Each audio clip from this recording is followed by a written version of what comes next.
Thanks for choosing the evening edition of News on 2. You with me, Renee Fong. The police have arrested 7 men and have given the assurance of an aggressive investigation into and the arrest of those involved in a scuffle at a Hindu temple in USJ 25 at Putra Heights earlier this morning. They arrested the 7 all in their 30s up to noon today following the incident which began at about 2 a.m. at Sri Maha Mariamman Temple. Selangor Police Chief Datuk Mazlan Mansor warned all quarters against taking the law into their own hands and advised the people to remain calm to enable the police to conduct their investigation. Insiden pada pagi tadi tidak ada kaitan dengan racial dan saya memberi amaran supaya kita stop all this racial viral. Tidak ada kaitan langsung dengan racial. Isu-isu ini janganlah mengambil tindakan undang-undang in your own hands, no? He said this at a media conference at the Subang Jaya District Police Headquarters in Selangor. The Selangor Police Chief further noted that preliminary investigation indicated that the rioting was caused by provocative acts between two groups which were in the vicinity of the temple. Meanwhile, Selangor Menteri Besar Amiruddin Syari has voiced disappointment over the scuffle which took place at the temple this morning, urging the police to hold a thorough investigation into the incident. He said the state government will hold a discussion with the temple committee over the incident, but he would rather allow the police to investigate the matter and get a detailed report of today's scuffle from the police first. Jangan ada pihak-pihak mengeluarkan kenyataan yang boleh mengguris, terutamanya yang mampu menimbulkan rasa kurang selesa. Jadi mungkin ada sedikit kesilapan tata bahasa penggunaan dalam kenyataan YB Gana Patirau dan saya rasa beliau boleh akan membetulkan dalam masa terdekat. Sebab itu hal sebegini biar diberikan kepercayaan sepenuhnya kepada pihak polis supaya dapat menyiasat motif dan perkara sebenar yang berlaku di sebalik kejadian itu. Amiruddin said this when asked to comment on a statement released by Selangor Exco V Gana Batirau, who said that the incident was caused by interference of other races. 9 men, including 4 police personnel, were arrested following the biggest bust on the drug lab in Semenyih. According to Selangor Police Chief Datuk Mazlan Mansor, the lab is able to produce some 71 kg of shabu daily. Datuk Mazlan said shabu weighing 71 kg is able to supply 142,000 addicts for one day. However, if it is supplied only in Selangor, the drugs would have catered to 18,354 addicts for 8 days. Rampasan yang kita buat di sini, med oil lebih kurang 174 kg yang dianggarkan menghasilkan lebih kurang 70 kg crystal meth. Crystal meth ni syabu lah. Okay. Dan terusnya kita lihat di sini bahawa kita dapati bahawa ada 5 buah mesin memproses yang kita anggarkan bernilai lebih kurang 3.55 juta ringgit. Briefing reporters today, he added that this was the biggest drug lab in Selangor Police have busted this year. 3 vehicles were seized and some 330,000 ringgit of the syndicate's cash stash were confiscated. Those arrested have been remanded until Thursday. The Malaysian Anti-Corruption Commission MACC obtained a 5-day remand order against 5 individuals today, which involves 3 immigration officers, a senior immigration officer and a businessman, to facilitate investigation into an alleged corruption case in Johor Bahru. Johor Bahru Magistrate Azurin Sahira Safi Effendi allowed for all the suspects to be remanded beginning today until 29th November. MACC Director of Investigations Datuk Sri Simi Abdul Ghani, who confirmed the arrests, said the 44-year-old senior officer with the title Dato' was detained by MACC at the Johor Immigration Office at 10 a.m, while 3 others, including a woman aged between 38 and 46 were arrested at the Johor MACC office where they were present to have their statements recorded. Meanwhile, the 50-year-old businessman was arrested at his office in Johor Bahru at 10:25 a.m. yesterday. The senior officer was suspected of accepting bribes to approve a professional visit pass and temporary work permit without following the procedures set by the Malaysian Immigration Department. MACC also discovered cash of various denominations worth 91,000 ringgit and a Singapore-based bank account book bearing the suspect's name with funds worth 1.8 million ringgit during a raid at his house. The arrests were made under Section 17, subsection A of the MACC Act 2009. Former Prime Minister's wife, Datin Sri Rosmah Mansor, has filed an application to transfer her 17 cases of money laundering and failing to declare her income to the Inland Revenue Board IRB from the Sessions Court to the High Court. Lawyer Dato' Geetan Ram Vincent, who is representing Datin Sri Rosmah, said this after the case management in chambers before Deputy Registrar Nur Ain Mustafa. Dato' Geetan said Deputy Public Prosecutor Datin Nurul Shuhaida Zainal Azhar did not object to the application, but the prosecution will reply to the affidavit. Meanwhile, Dato' K. Kumarendran, who is also acting for Datin Sri Rosmah, said the application was filed last week as the case involved points of law and the High Court was the best place to decide on the issue. He said the application will be heard before High Court Judge Muhammad Nazlan Muhammad Ghazali this coming Thursday, and added that the former Premier's wife was not present during today's proceedings.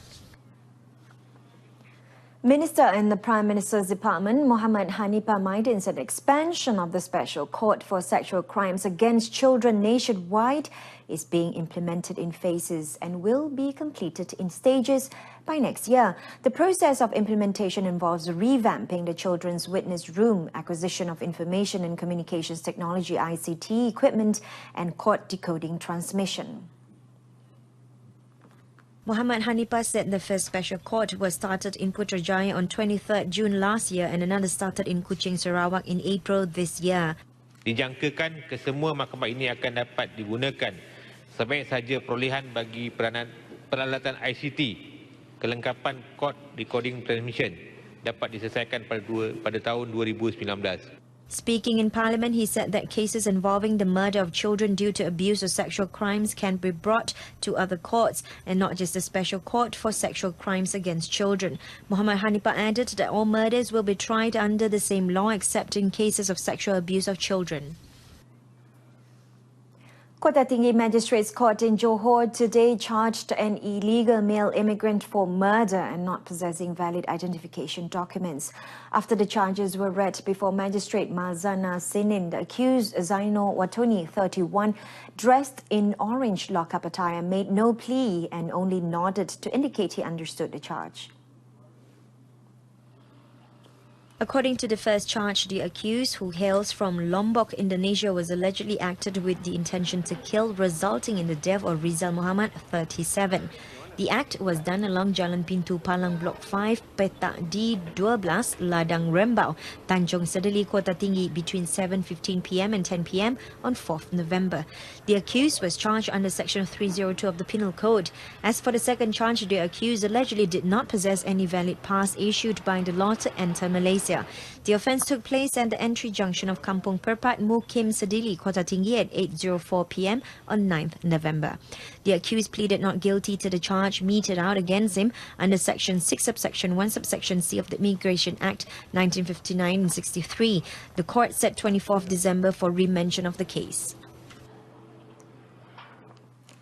22 individuals, including a husband and wife, were arrested by the Special Tactical Response Investigation Key Enforcers of the National Anti-Drug Agency AADK for distribution of drugs in several operations conducted around Kuah and Kampung Bakau in Langkawi, Kedah, beginning Friday.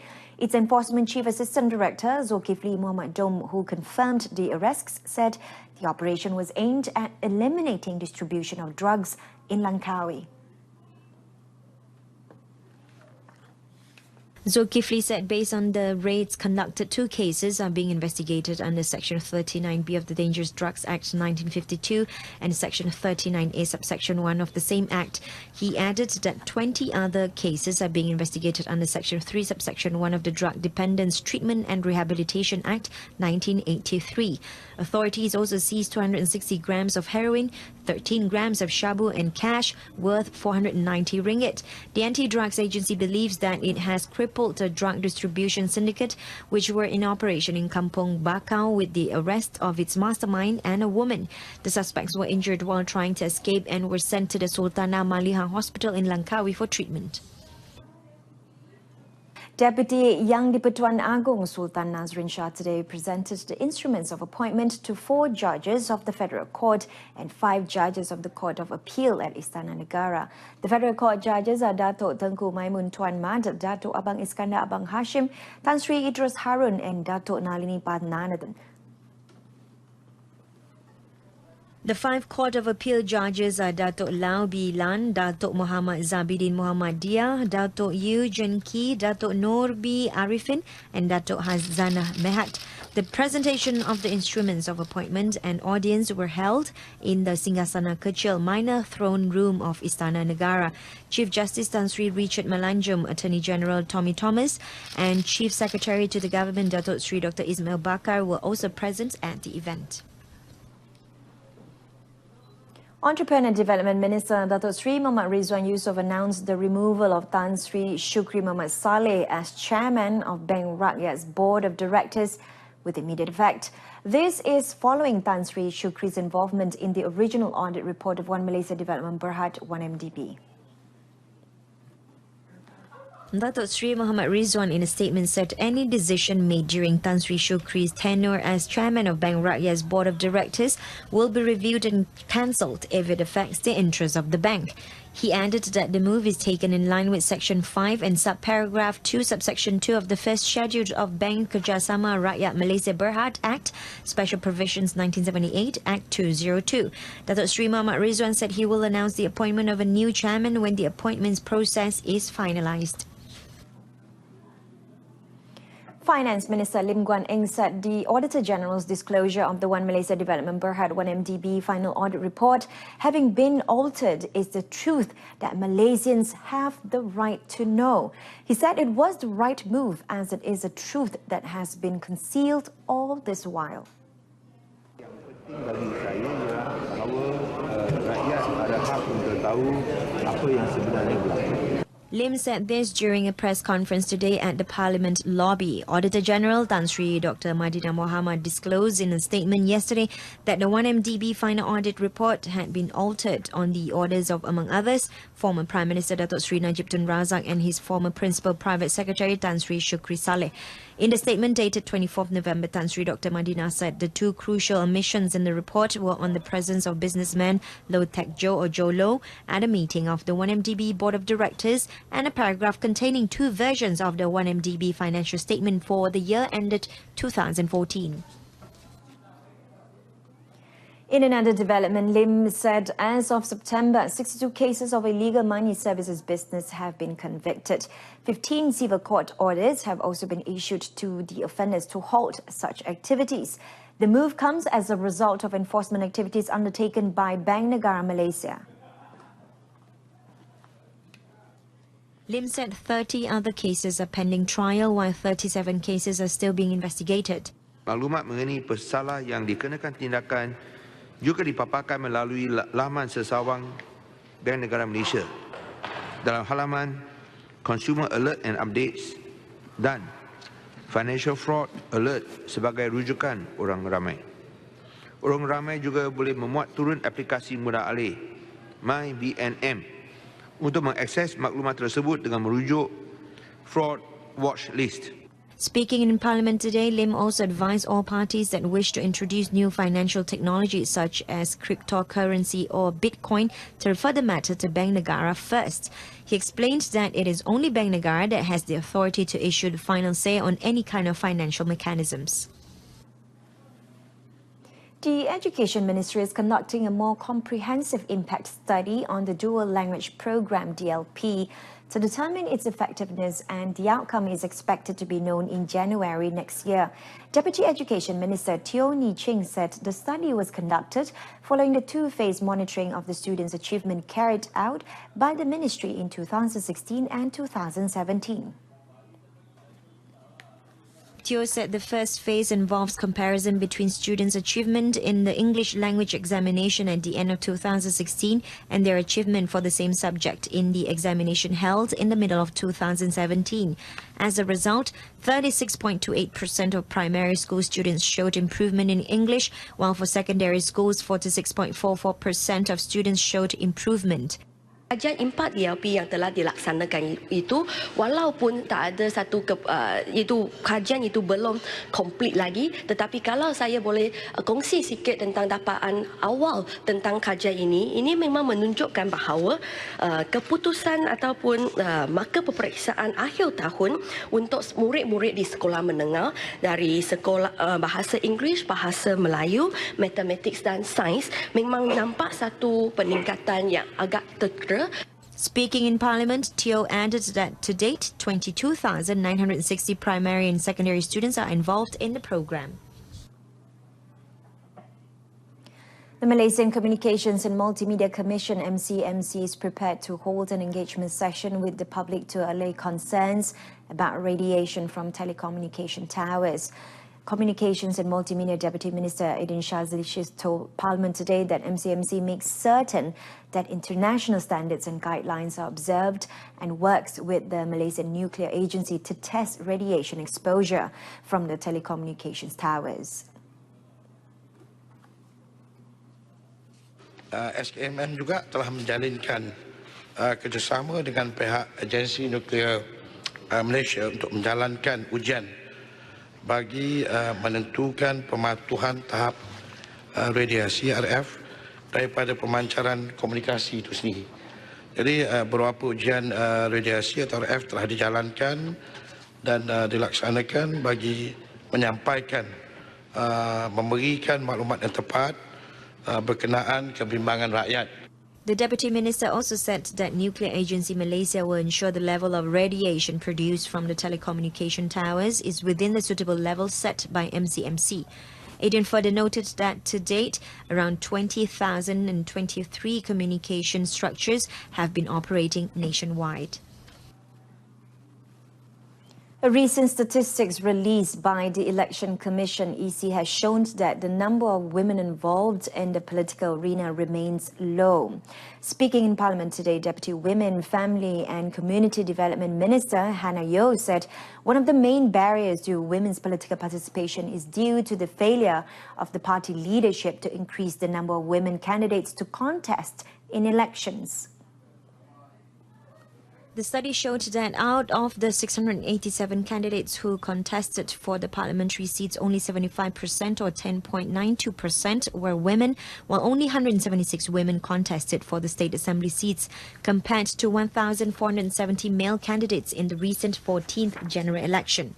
Masalahnya bukan kekurangan pemimpin, kekurangan kerusi yang diberikan oleh pimpinan parti masing-masing. Saya lihat bagus ada parti presiden, PAS juga berada dalam dewan ini, dan mungkin parti presiden masing-masing, parti presiden politik masing-masing kena mendengar rintihan daripada pemimpin wanita sendiri.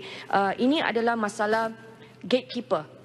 Pimpinan parti masing-masing kalau tidak memberikan kerusi yang mencukupi, ataupun kalau bagi kerusi pun bagi kerusi yang boleh menang, jangan bagi kerusi yang susah-susah kepada wanita dan dianggap itu adalah satu kota yang telah pun dicapai. Terima kasih. Commenting further, Hannah Yeoh said based on the Global Gender Gap Index 20, Malaysia ranks 104 out of 144 countries with a score of 0.058 from a score of 1. As predicted, Malaysia faces a tough road ahead in the ASEAN Football Federation AFF Suzuki Cup after being paired against defending champions Thailand in the semi-finals. Thailand advanced to the semi-finals after finishing top of Group B following a 3-0 win over Singapore at the Rajamangala Stadium in Bangkok last night. Malaysia progressed to the semi-finals as Group A runners-up after a 3-0 win over Myanmar in their final group match at the National Stadium in Bukit Jalil on Saturday. Thailand were dominant in their match against Singapore, with the first goal was an own goal courtesy of Irfan Fandi in the 12th minute, whilst Supachai Jadet gave Thailand second in the 23rd minute. Thailand confirms their ticket to the semis in the 90th minute when Adisak Kraison struck for the finisher. In another match, the Philippines were tied in a goalless draw with Indonesia at Stadium Gelora Bung Karno, with the Philippines emerging as group's runners-up. Meanwhile, Malaysia will host Thailand in the first leg on 1st December and the second leg will take place in Bangkok 4 days later. Football Association of Malaysia FAM Secretary-General Stuart Michael Ramalingam in his latest post on FAM's official Facebook page said printed tickets for the first semi-final leg between Malaysia and Thailand will only begin selling on 29th November. And that concludes this evening's News on 2. In our top story, police arrest 7 men over scuffle at Hindu temple. Join us again tomorrow at 12:30. I'm Renee Fong. Have a pleasant evening.